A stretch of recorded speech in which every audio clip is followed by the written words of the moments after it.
Ladies and gentlemen, welcome back to another comic book review video where I say words and you people listen. It is I, your king in black, your steward of Gondor, your genius billionaire playboy, basic YouTuber philanthropist, SuperCliff. And would you kindly hit that like and subscribe button, for every little bit helps in this YouTube world. And today we continue with King in Black issue number 2, written by Marvel's Golden Boy, Donny Cates, and drawn by Ryan freaking Stegman. And our story begins with Eddie Brock crash landing on top of a car, like every well-crafted story should. Spider-Man then immediately swings over to check up on Brock, but sadly our wall crawler is too late, as Eddie's last words are for Peter to promise him that he will care for Dylan's safety. And while Spider-Man desperately cries for help, Knull up top senses Eddie's status, to which our God of the Abyss comments as to why is it so hard to kill one man. Well, you see, Knull, here on planet Earth, we call that plot armor. Anyways, back down in the streets, Spider-Man is trying his damnedest to move Brock to safety, but unfortunately Spider-Man gets distracted as all the heroes whom were consumed by the symbiote goo in the previous issue are now under Knull's control. Heroes such as Cyclops, Captain America, Miss Marvel, along with many others, whom are currently cornering Spider-Man and a comatose Eddie Brock from escaping. Luckily, Johnny Storm, aka the Human Torch, flies down to assist his superhero bestie. Johnny tells Spidey to head out with Brock and to take him to the Fantastic Four's lab to help with Eddie's condition, while he stays behind to cover their escape. And though Spider-Man warns Johnny that his flames won't affect the symbiotes like normal, Johnny doesn't care, because he can finally unleash his supernova. And before Spidey takes off with Eddie, Human Torch asks Spidey to tell everyone that when he fell, he had said something witty and heroic. And bada bing bada boom, it's with that where Johnny Storm flames on and supernovas, allowing our heroes to escape Knull's darkness. Ooh.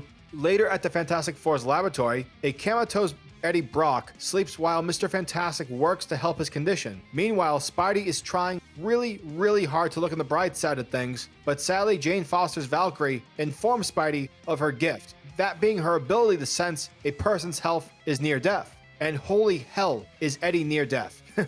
But fortunately there is a slight chance that Eddie will live, but the heroes will have to hurry if they are to succeed. Later, Spidey checks in on Dylan, who's finishing up a match of Call of Duty. Seeing this to be an extremely awkward situation, Spidey tells Dylan that they need to pack up, but Dylan already suspects that his father is dead, which leaves Spider-Man completely speechless and lost as to what to do next. Afterwards, Spidey and Dylan check in on the remaining heroes, whom are currently trying to assemble more heroes from across the globe to their area. Mr. Fantastic informs Black Panther, Jane Foster, and Sue that Agent Coulson is already reaching out to enlist the Squadron and Dr. Spectrum. Black Panther asks about Thor's current whereabouts, but our God of Thunder is currently busy elsewhere. Cough cough, Donald Blake. We even have motherfucking Blade calling out both Professor X and Magneto for not opening Krakoa's borders to the public, in fear of allowing Knull's forces to invade the mutant nation. Black Panther assures everyone that they will have the full might of the Wakanda military at their disposal.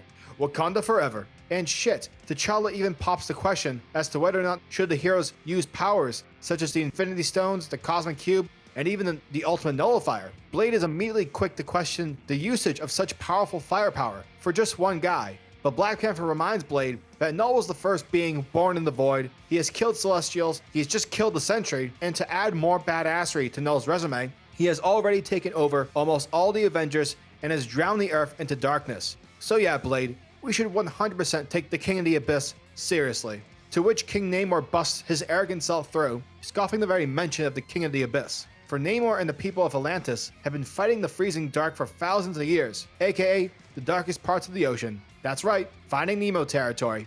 Anyways, after Namor's entry, everyone's response is, who invited Namor? Especially Reed, but Sue calms down her hubby, for she realizes that they are going to need all the help they can get. Iron Man then makes his way through, as the Armored Avenger reveals his plan, which involves a symbiote dragon, because the heroes need Brock alive in order to break into Knull's hive, so that they can shut him down. Therefore, Brock needs a symbiote, whilst in addition, Iron Man has some other avenues to turn to as well. And what are those, you ask?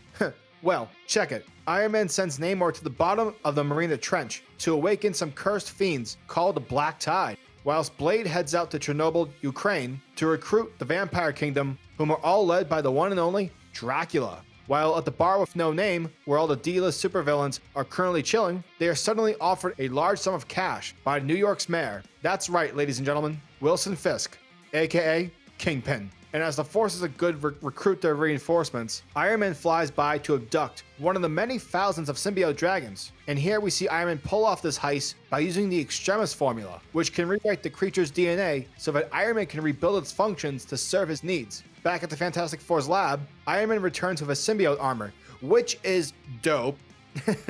But unfortunately, Stark doesn't have long until Knull overwhelms the Extremis programming. So this shit has to hurry up fast. Iron Man gives Eddie the captured symbiote, and holy crap on a crapstick, is this having the negative effect as to which Stark had hoped, as the symbiote goes rampant, causing Eddie's vitals to spike. And boom, Dylan uses his symbiote Jesus abilities to basically evaporate the symbiote from existence. The sudden reveal of Dylan's superpower makes Reed realize that they don't need a symbiote, as everyone's true ace in the hole is Dylan. However, don't party too soon, Reed, for Eddie Brock's vital signs immediately cease.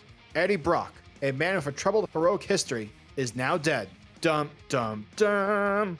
King in Black, issue number 2, was a really, really damn good issue. This issue hit all the right spots that I required, as well as new spots that I didn't even know I wanted to exist. Like the sudden shift with Spider-Man's role, the fact that he now has to basically take the responsibility of protecting Dylan, honoring Venom's quote-unquote dying wish. Full disclosure, I think the relationship between Eddie and Dylan is fantastic. But now I really want to see more of a Peter Parker not really knowing on what to do with a 12-year-old boy within that parental role aspect. Seeing Namor come through and mention to everyone that, hey, you guys all suck. We Atlanteans have been fighting the darkness for years. That's something I've never actually thought of. And hey, it's pretty helpful since the heroes are, waging a war against a dark god whose main source of power is essentially darkness. Also, Blade recruiting vampires. Yeah, that makes sense.